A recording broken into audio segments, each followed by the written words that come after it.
1984 by Haruki Murakami. Book 1, Chapter 10. Tango. A real revolution with real bloodshed. Transfer, fuka-eri said. Then she took Tango's hand again. This was just before the train pulled into Tachigawa Station. They stepped off the train and walked down one set of stairs and up another to a different platform. Fuka-eri never once let go of Tango's hand. They probably looked like a pair of fond lovers to the people around them. There was quite an age difference, but Tango looked younger than his actual age. The size difference also probably amused some onlookers. A happy Sunday morning date in the spring. Through the hand holding his, however, Tango felt no hint of affection for the opposite sex. The strength of her grip never changed. Her fingers had something like a meticulous professionalism of a doctor taking a patient's pulse. It suddenly occurred to Tango, perhaps this girl thinks we can communicate wordlessly through the touch of fingers and palms. But even supposing such communication had actually taken place, it was all traveling in one direction rather than back and forth. Fuka-eri's palm might well be absorbing what was in Tango's mind, but that didn't mean that Tango could read Fuka-eri's mind. This did not especially worry Tango, however. There was nothing in his mind, no thoughts or feelings that he would be concerned to have her know. Even if she has no feelings for me as a member of the opposite sex, she might like me to some extent, Tango surmised. Or at least, she might not have a bad impression of me. Otherwise, whatever her purpose, she wouldn't go on holding my hand like this for such a long time. Having changed now to the platform for the Ome line, they boarded the waiting train. This station, Tachigawa, was the beginning of the Ome line, which headed yet farther toward the hills northwest of Tokyo.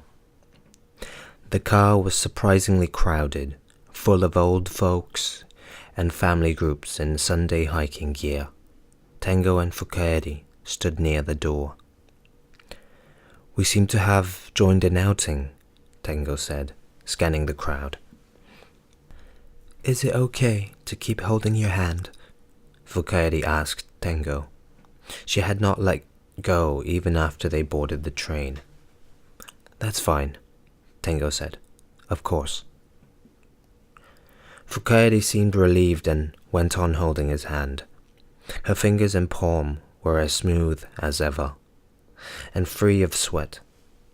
They still seemed to be trying to find and verify something inside him. "You're not afraid anymore?" she asked without a question mark.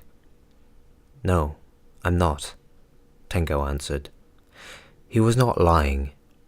His Sunday morning panic attack had certainly lost its force. Thanks perhaps to Fuka-eri's holding his hand.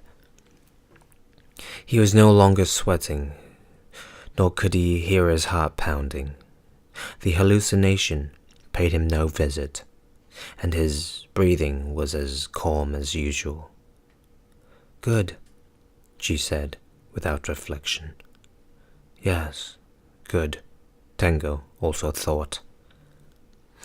There was a simple, rapidly spoken announcement that the train would soon depart, and the train doors rumbled closed, sending an outsized shudder through the train as if some huge ancient animal were waking itself from a long sleep. As though it had finally made up its mind, the train pulled slowly away from the platform. Still holding hands with Fuka-eri, Tango watched the scenery go past the train window. At first, it was just the usual residential area scenery, but the farther they went, the more the flat Musashino plain gave way to views of distant mountains. After nearly a dozen stops, the two-track line narrowed down to a single line of rails.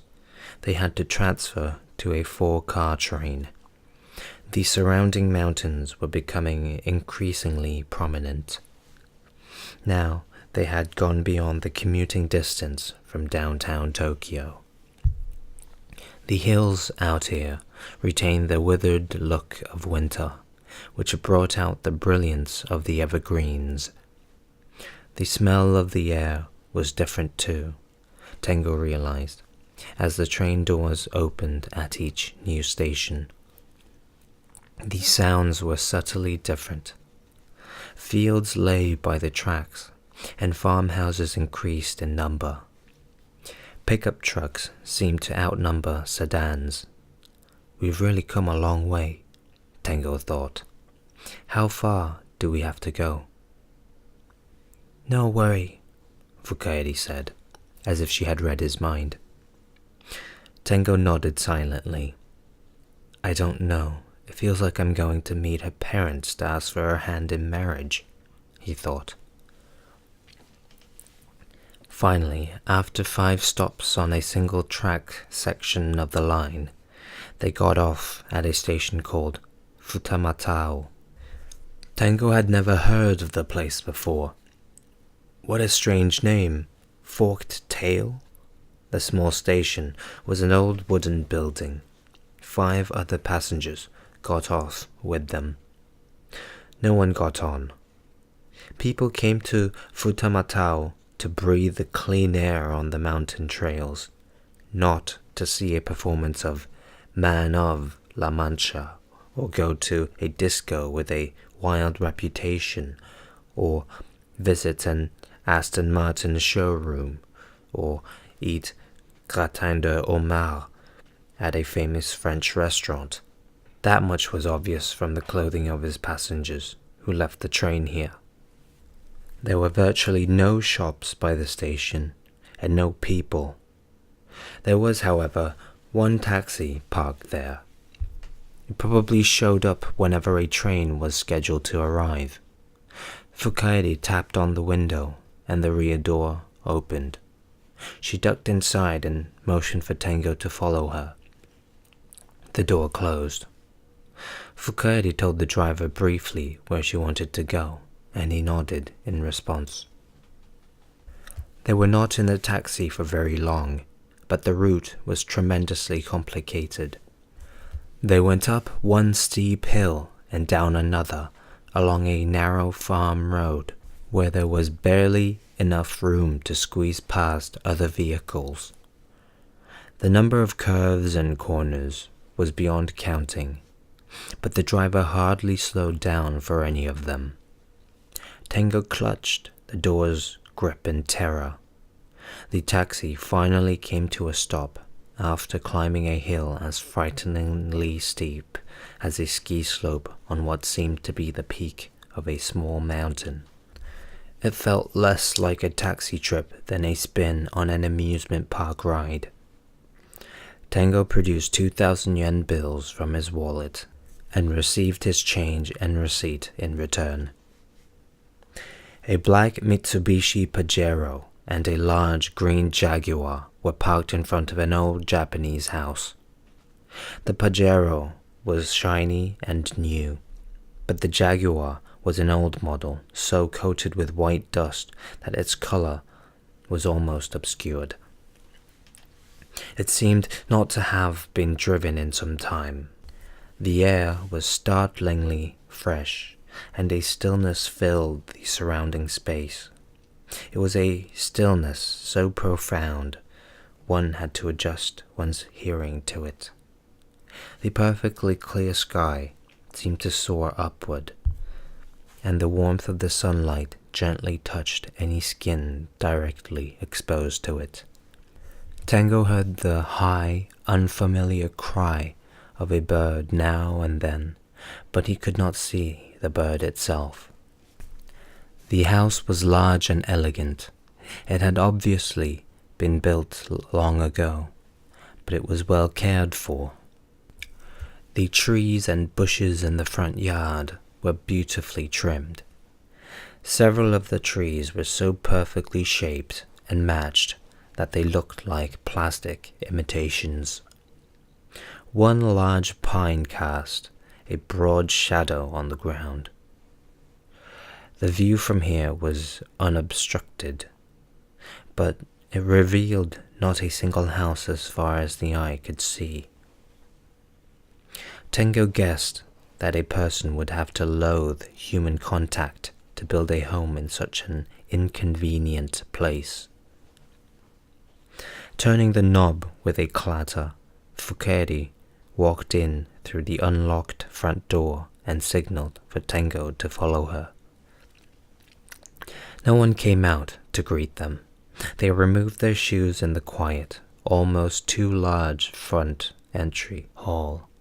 The glossy wooden floor of the corridor felt cool against stocking feet as they walked down it to the large reception room. The windows there revealed a panoramic view of the mountains and of a river meandering far below, the sunlight reflecting on its surface. It was a marvelous view, but Tengo was in no mood to enjoy it. Fuka-eri sat him down on a large sofa and left the room without a word.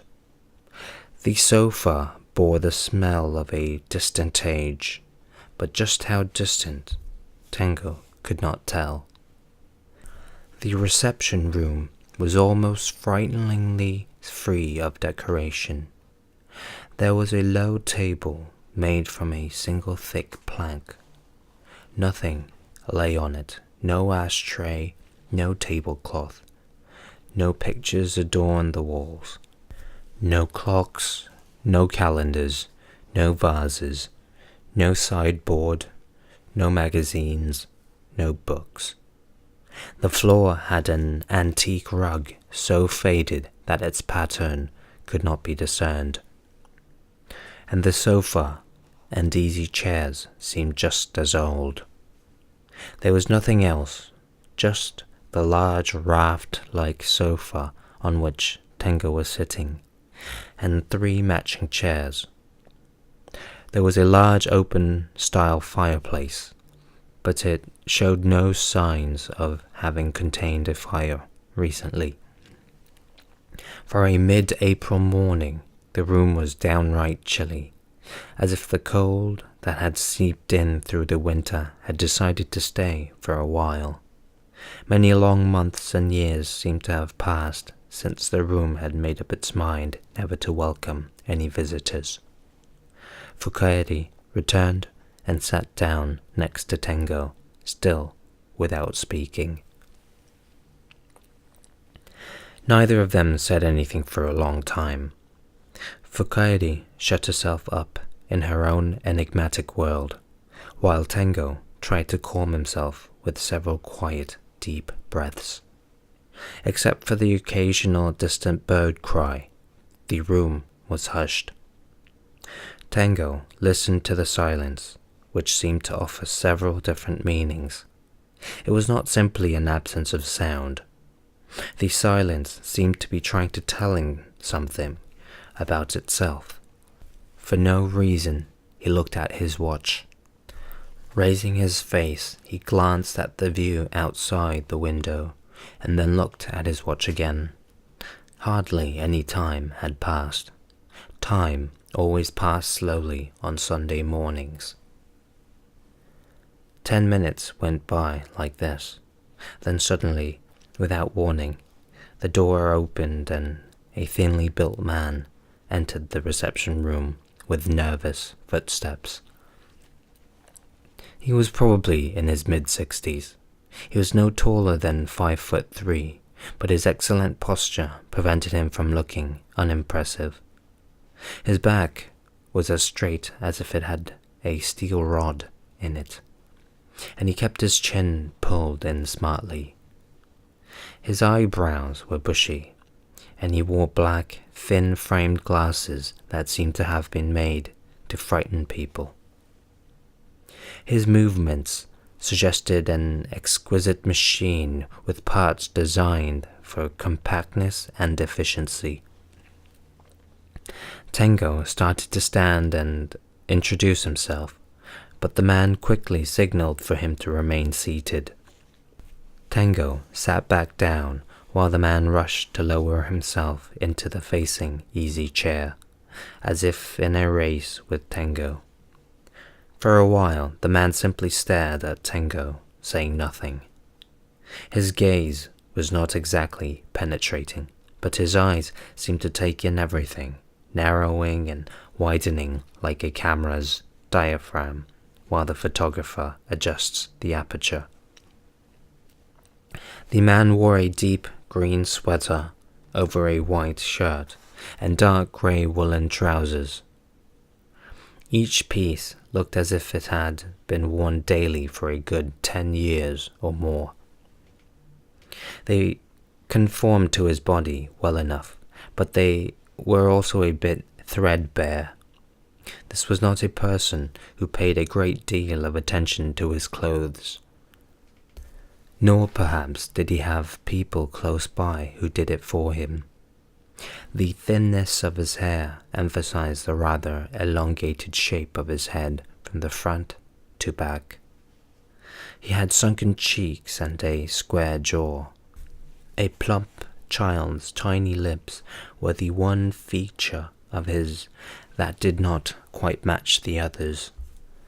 His razor had missed a few patches on his face, or possibly it was just the way the light struck him. The mountain sunlight pouring through the windows seemed different from the sunlight Tango was used to seeing. "I'm sorry I made you come all this way," the man said. He spoke with an unusually clear intonation, like someone long accustomed to public speaking, and probably about logical topics. "It is not easy for me to leave this place, so all I could do was ask you to go to the trouble of coming here." Tango said it was no trouble at all. He told the man his name and apologized for not having a business card. "My name is Ebisuno," the man said. "I don't have a business card either." "Mr. Ebisuno?" Tango asked. "Everybody calls me Professor. I don't know why, but even my own daughter calls me Professor." "What characters do you write your name with?" "It's an unusual name. I hardly see anybody else with it. Eddie, write the characters for him, will you?" Fuka-eri nodded, took out a kind of notebook, and slowly, painstakingly, wrote the characters for Tango on a blank sheet with a ballpoint pen. The Ebisu part was the character normally used for ancient Japan's wild northern tribes. The no was just the usual character for field. The way Fuka-eri wrote them, the two characters could have been scratched into a brick with a nail, though they did have a certain style of their own. "In English, my name could be translated as Field of Savages. Perfect for a cultural anthropologist, which is what I used to be." The professor's lips formed something akin to a smile, but his eyes lost none of their attentiveness. "I cut my ties with the research life a very long time ago, though. Now, I'm doing something completely different. I'm living in a whole new field of savages." To be sure, the professor's name was an unusual one, but Tango found it familiar. He was fairly certain there had been a famous scholar named Ebisuno in the late 60s, who had published a number of well-received books. He had no idea what the books were about, but the name at least, remained in some remote corner of his mind. Somewhere along the way, though, he had stopped encountering it. "I think I've heard your name before," Tango said, tentatively. "Perhaps," the professor said, looking off into the distance, as if speaking about someone not present. "In any case, it would have been a long time ago." Tango could sense the quiet breathing of fuka-eri seated next to him. Slow, deep breathing. "Tango Kanawa," the professor said, as if reading a name tag. "That's right," Tango said. "You majored in mathematics in college, and now you teach math at a cram school in Yoyogi," the professor said. "But you also write fiction. That's what Eri tells me. Is that about right?" "Yes, it is," Tango said. "You don't look like a math teacher. You don't look like a writer either." Tango gave him a strained smile and said, "Somebody said exactly the same thing to me the other day. It's probably my build." "I didn't mean it in a bad sense," the professor said, pressing back the bridge of his black-framed glasses. "There's nothing wrong with not looking like something. It just means you don't fit the stereotype yet." "I'm honored to have you say that. I'm not a writer yet. I'm still just trying to write fiction." "Trying?" "It's still trial and error for me." "I see," the professor said. Then, as if he had just noticed the chilliness of the room, he rubbed his hands together. "I've also heard that you're going to be revising the novella that Eri wrote in hopes that she can win a literary magazine's New Writer's Prize. You're planning to sell her to the public as a writer. Is my interpretation correct?" "That is basically correct," Tango said. "An editor named Komatsu came up with the idea. I don't know if the plan is going to work or not, or whether it's even ethical. My only role is to revise the style of the work, Air Crystallis. I'm just a technician. Komatsu is responsible for everything else." The professor concentrated on his thoughts for a while. In the hushed room, Tango could almost hear his brain working. The professor then said, "This editor, Mr. Komatsu, came up with the idea, and you're cooperating with him on the technical side." "Correct." "I've always been a scholar, and, to tell you the truth, I've never read fiction with much enthusiasm. I don't know anything about customary practice in the world of writing and publishing fiction. But what you people are planning to do sounds to me like a kind of fraud. Am I wrong about that?" "No, you're not wrong. It sounds like a fraud to me too," Tango said. The professor frowned slightly. "You yourself obviously have ethical doubts about the scheme, and still you're planning to go along with it, out of your own free will." "Well, it's not exactly my own free will, but I am planning to go along with it. That is correct." "And why is that?"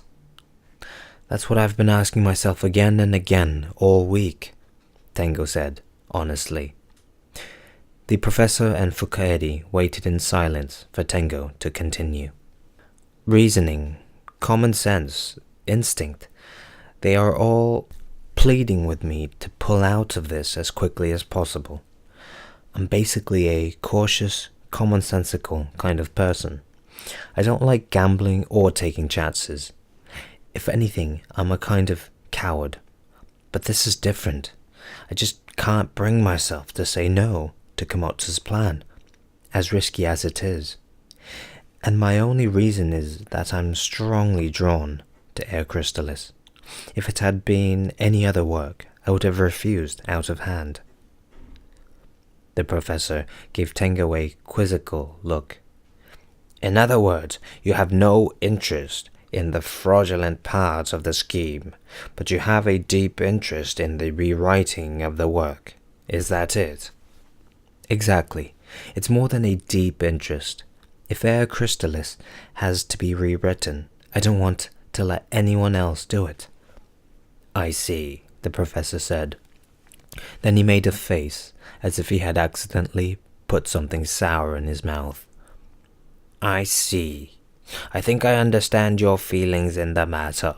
But how about this Komatsu person? What is he in it for? Money? Fame?" "To tell you the truth, I'm not sure what Komatsu wants," Tengo said. "But I do think it's something bigger than money or fame." "And what might that be?" "Well, Komatsu himself might not see it that way, but he is another person who is obsessed with literature. People like him are looking for just one thing, and that is to find, if only once in their lifetimes, a work that is unmistakably the real thing. They want to put it on a tray and serve it up to the world." The professor kept his gaze fixed on Tengo for a time. Then he said, "In other words, you and he have very different motives that have nothing to do with money or fame." "I think you're right." "Whatever your motives might be, though, the plan is, as you said, a very risky one.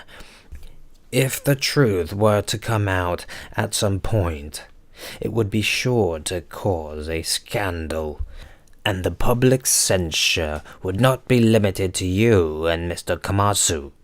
It could deliver a fatal blow to Eri's life at the tender age of 17. That's the thing that worries me most about this."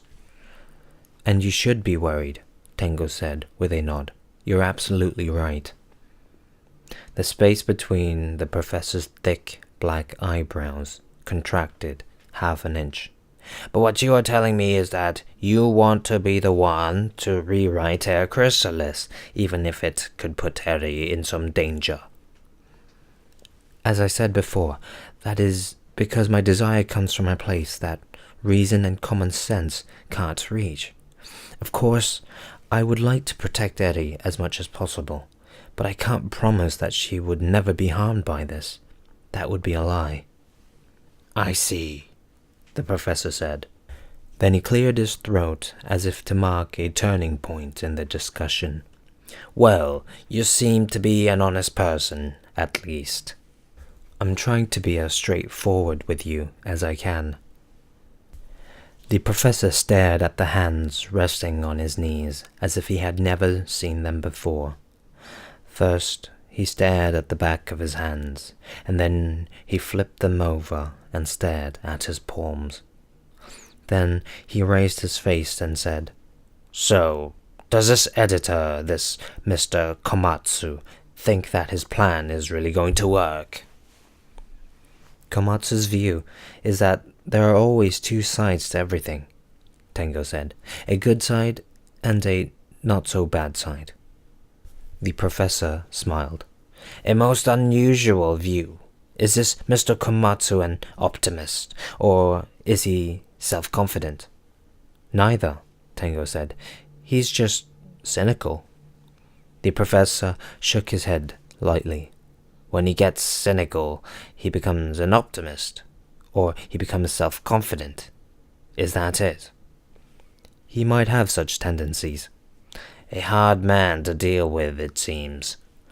"He is a pretty hard man to deal with," Tengo said, "but he's no fool."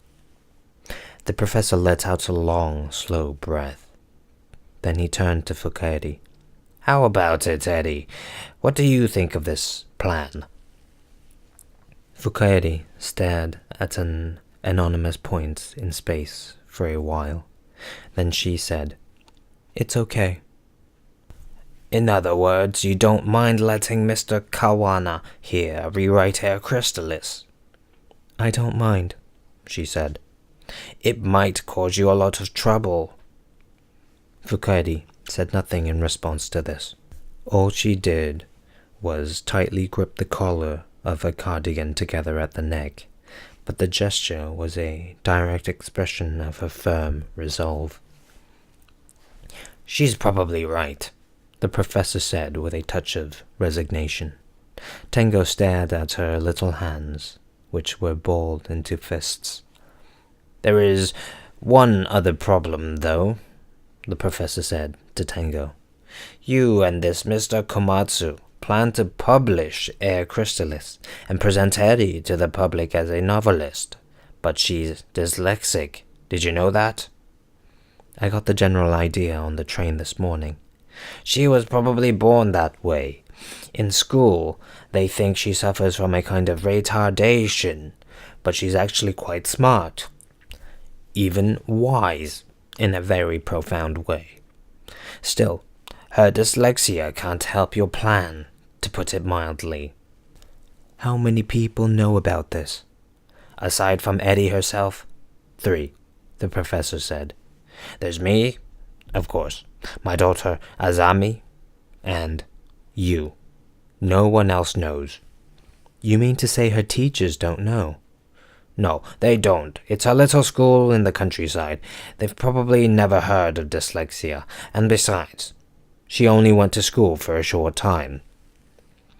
"Then we might be able to hide it." The professor looked at Tango for a while, as if judging the value of his face. "Eri seems to trust you," he said a moment later. "I don't know why, but she does. And I—" Tango waited for him to continue. "And I trust Eri. So if she says it's all right to let you rewrite her novella, all I can do is give my approval. On the other hand, if you really do plan to go ahead with this scheme, there are a few things you should know about Eri." The professor swept his hand lightly across his right knee several times, as if he had found a tiny piece of thread there. "What her childhood was like, for example, and where she spent it, and how I became responsible for raising her. This could take a while to tell." "I'm listening," Tango said. Next to him on the sofa, fuka-eri sat up straight, still holding the collar of her cardigan closed at the throat. "All right, then," the professor said. "The story goes back to the 60s. Eri's father and I were close friends for a long time. I was 10 years older, but we both taught in the same department at the same university.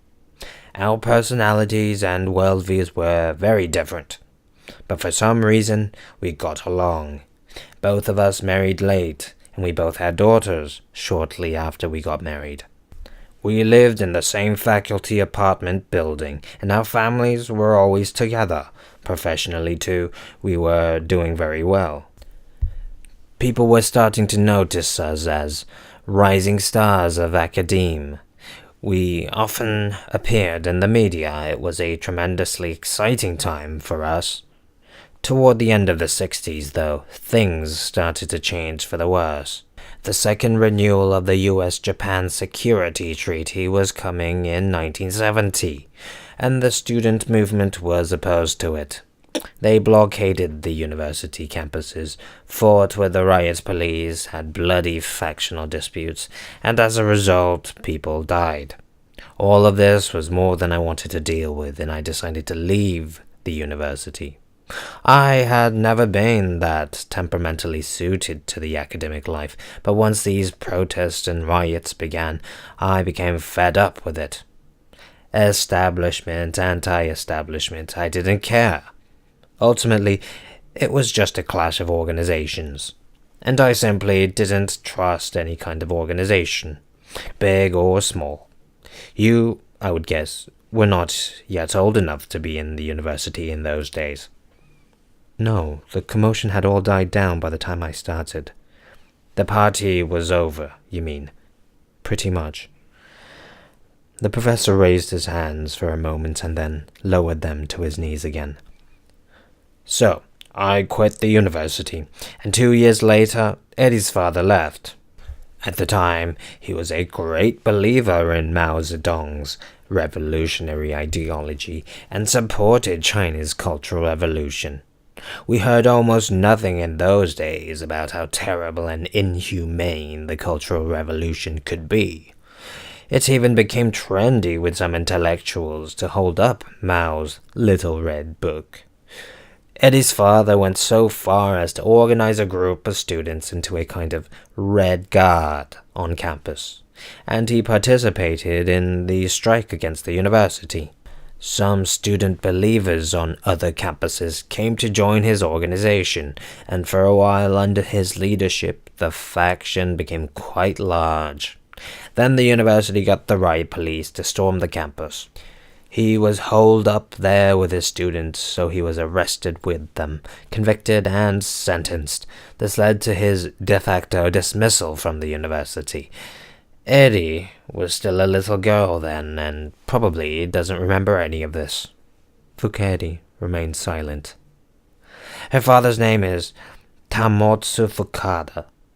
After leaving the university, he took with him 10 core students from his Red Guard unit, and they entered the Takashima Academy. Most of the students had been expelled from the university. They all needed some place to go, and Takashima Academy was not a bad choice for them. The media paid some attention to the movements at the time. Do you know anything about this? Tango shook his head. No, nothing. Fukada's family went with him, meaning his wife and Eddie here. They all entered Takashima together. You know about Takashima Academy, don't you? In general, Tango said. It's organized like a commune. They live a completely communal lifestyle and support themselves by farming. Dairy farming, too, on a national scale. They don't believe in personal property and own everything collectively. That's it. Fukada was supposedly looking for a utopia in the Takashima system, the professor said with a frown. But utopias don't exist, of course, anywhere in any world. Like alchemy or perpetual motion. What Takashima is doing, if you ask me, is making mindless robots. They take the circuits out of people's brains that make it possible for them to think for themselves. Their world is like the one that George Orwell depicted in his novel. I'm sure you realize that there are plenty of people who are looking for exactly that kind of brain death. It makes life a lot easier. You don't have to think about difficult things. Just shut up and do what your superiors tell you to do. You never have to starve. To people who are searching for that kind of environment, the Takashima Academy may well be utopia. But Fukada is not that kind of person. He likes to think things out for himself, to examine every aspect of an issue. That's how he made his living all those years. It was his profession. He could never be satisfied with a place like Takashima. He knew that much from the start. Kicked out of the university with a bunch of book-smart students in a tow, he didn't have anywhere else to go, so he chose Takashima as a temporary refuge. What he was looking for there was not utopia, but an understanding of the Takashima system. The first thing they had to do was learn farming techniques. Takada and his students were all city people. They didn't know any more about farming than I know about rocket science, and there was a lot for them to learn. Distribution systems and possibilities and limits of a self-sufficient economy, practical rules for communal living, and so on. They lived in Takashima for 2 years, learning everything they could. After that, Fukada took his group with him, left Takashima, and went out on his own. Takashima was fun, Fuka-eri said. The professor smiled. I'm sure Takashima is fun for little children, but when you grow up and reach a certain age and develop an ego, life in Takashima for most young people comes close to a living hell. The leaders use their powers to crush people's natural desire to think for themselves. It's foot binding for the brain. Foot binding? Fuka-eri asked. In the old days in China, they used to cram little girls' feet into tiny shoes to keep them from growing. Tengo explained to her. She pictured it to herself, saying nothing. The professor continued. The core of Fukada's splinter group, of course, was made up of ex-students who were with him from his Red Guard days. But others came forward too, so the size of the group snowballed beyond anyone's expectations. A good number of people had entered Takashima for idealistic reasons, but were dissatisfied and disappointed with what they found. People who had been hoping for a hippie-style communal life, leftists scarred by the university uprisings, people dissatisfied with ordinary life and searching for a new world of spirituality, single people, people who had their families with them like Fukada, a motley crew if ever there was one, and Fukada was their leader. He had a natural gift for leadership. Like Moses leading the Israelites. He was smart, eloquent, and had outstanding powers of judgment. He was a charismatic figure, a big man. Just about your size, come to think of it. People placed him at the center of the group as a matter of course, and they followed his judgment. The professor held out his arms to indicate the man's physical bulk. Fuka-eri stared first at the professor's arms and then at Tengo, but she said nothing. Fukada and I are totally different, both in looks and personality, but even given our differences, we were very close friends. We recognized each other's abilities and trusted each other. I can say without exaggeration that ours was a once-in-a-lifetime friendship. Under Tomatsu Fukada's leadership, the group had found a depopulated village that suited their purposes in the mountains of Yamanashi Prefecture. The village was on the brink of death. The few old people who remained there could not manage the crops themselves, and had no one to carry on the farm work after they were gone. The group was able to purchase the fields and houses for next to nothing, including the vinyl greenhouses. The village office provided a subsidy on condition that the group continued to cultivate the established farmland, and they were granted preferential tax treatment for at least the first few years. In addition, Fukada had his own personal source of funds, but Professor Ebisuno had no idea where the money came from. Fukada refused to talk about it, and he never revealed the secret to anybody, but somewhere he got a hold of a considerable amount of cash that was needed to establish the commune. They used the money to buy farm machinery and building materials, and to set up a reserve fund. They repaired the old houses by themselves and built facilities that would enable their 30 members to live. This was in 1974. They called their new commune Sakigake, or Forerunner. Sakigake. The name sounded familiar to Tengo, but he couldn't remember where he might have heard it before. When his attempt to trace the memory back ended in failure, he felt unusually frustrated. The professor continued. Fukada was resigned to the likelihood that the operation of the commune would be tough for the first several years until they became accustomed to the area. But things went more smoothly than he had expected. They were blessed with good weather and helpful neighbors. People readily took to Fukada as leader, given his sincere personality, and they admired the hard-working young members they saw sweating in their fields. The locals offered useful advice. In this way, the members were able to absorb practical knowledge about farming techniques and learn how to live off the land. While they continued to practice what they had learned in Takashima, Sakigake also came up with several of their own innovations. For example, they switched to organic farming, eschewing chemical pesticides and growing their vegetables entirely with organic fertilizers. They also started a mail-order food service pitched directly to affluent urbanites. That way they could charge more per unit. They were the first of the so-called ecological farmers, and they knew how to make the most of it. Having been raised in the city, the commune's members knew that city people would be glad to pay high prices for fresh, tasty vegetables free of pollutants. They created their own distribution system by contracting with delivery companies and simplifying their routes.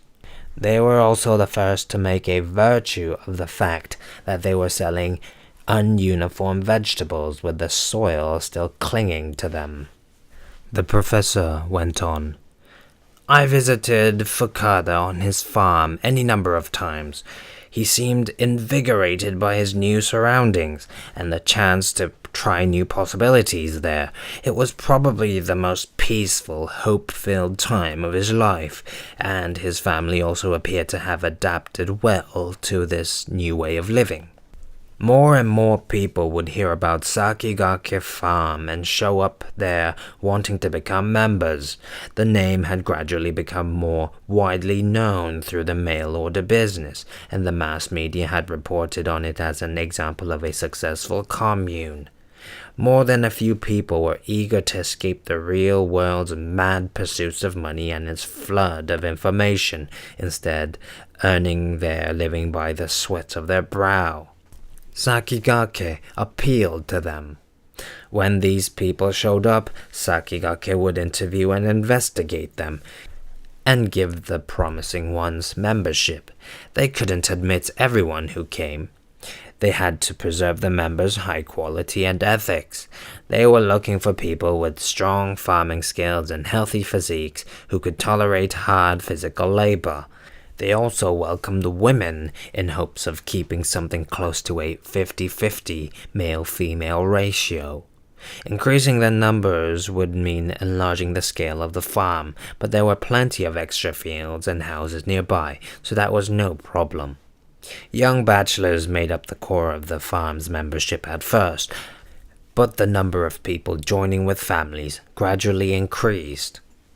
Among the newcomers were well-educated professionals, doctors, engineers, teachers, accountants, and the like. Such people were heartily welcomed by the community, since their professional skills could be put to good use. Tengo asked, did the commune adapt Takashima's type of primitive communist system? The professor shook his head. No, Fukada avoided the communal ownership of property. Politically, he was a radical, but he was also a cool-headed realist. What he was aiming for was a more flexible community, not a society like an ant colony. His approach was to divide the whole into a number of units, each leading its own flexible communal life. They recognized private property and apportioned out compensation to some extent.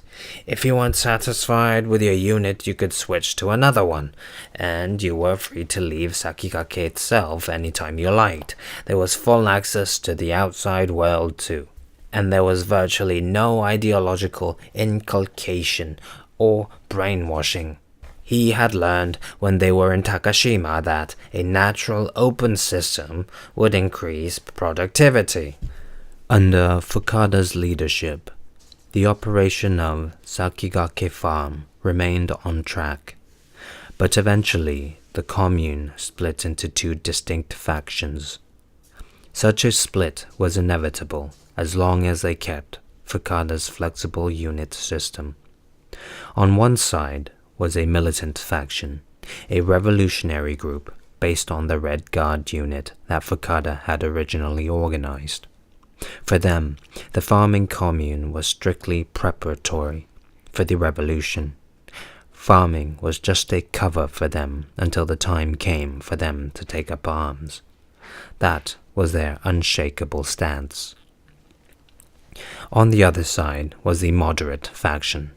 As the majority, they shared the militant faction's opposition to capitalism, but they kept some distance from politics. Instead, preferring the creation of a self-sufficient communal life in nature. Insofar as farming was concerned, each faction shared the same goals, but whenever it became necessary to make decisions regarding operational policy of the commune as a whole, their opinions split. Often they could find no room for rapprochement, and this would give rise to violent arguments. The breakup of the commune was just a matter of time. Maintaining a neutral stance became increasingly difficult with each passing day. Eventually, Fukada found himself trapped between the two factions. He was generally aware that 1970s Japan was not the place or time for mounting a revolution. What he had always had in mind was the potential of a revolution. Revolution as a metaphor or a hypothesis. He believed that exercising that kind of anti-establishment, subversive will was indispensable for a healthy society. But his students wanted a real revolution with real bloodshed. Of course, Fukada bore some responsibility for this. He was the one who had planted such baseless myths in their heads, but he never told them that his revolution had quotation marks around it. And so the two factions of the Sakigake commune parted ways. The moderate faction continued to call itself Sakigake, and remained in the original village, while the militant faction moved to a different, abandoned village a few miles away, and made it the base of their revolutionary movement. The Fukada family remained in Sakigake with all the other families. The split was a friendly one. It appears that Fukada obtained the funds for the new commune from his usual, unspecified source. Even after separation, the two farms maintained a cooperative relationship. They traded necessary materials and, for economic reasons, used the same distribution routes for their products. The two small communities had to help each other if they were to survive. One thing did change, however, shortly after the split. The effective cessation of visits between the old Sakigake members and the new commune. Only Fukada himself continued to correspond with his former radical students. Fukada felt a strong sense of responsibility for them, as the one who had originally organized and led them into the mountains of Yamanashi. In addition, the new commune needed the secret funds that Fukada controlled. Fukada was probably in a kind of schizoid state by then, the professor said. He no longer believed with his whole heart in the possibility or the romance of the revolution. Neither, however, could he completely disavow it. To do so would mean disavowing his life and confessing his mistakes for all to see. This was something he could not do. He had too much pride, and he worried about the confusion that would surely arise among his students as a result. At that stage, he still wielded a certain degree of control over them. This is how he found himself living a life that had him running back and forth between Sakigake and the new commune. He took upon himself the simultaneous duties of leader of one and advisor to the other. So a person who no longer truly believed in the revolution continued to preach revolutionary theory. The members of the new commune carried on with their farm work while they submitted to the harsh discipline of military training and ideological indoctrination. And politically, in contrast to Fukada, they became increasingly radicalized. They adopted a policy of obsessive secrecy, and they no longer allowed outsiders to enter. Aware of their calls for armed revolution, the security police identified them as a group that needed to be watched and placed them under surveillance, though not at a high level of alert. The professor stared at his knees again, and then looked up. Sakigake split in two in 1976, he went on. Eri escaped from Sakigake and came to live with us the following year. Around that time, the new commune began calling itself Akebono. Tengo looked up and narrowed his eyes. Wait a minute, he said. Akebono. I'm absolutely certain I've heard that name too. But the memory was vague and incoherent. All he could grab hold of were a few fragmentary, fact-like details. This Akebono, didn't they cause some kind of big incident a while ago? Exactly, Professor Ebisono said, looking at Tengo more intently than he had until now.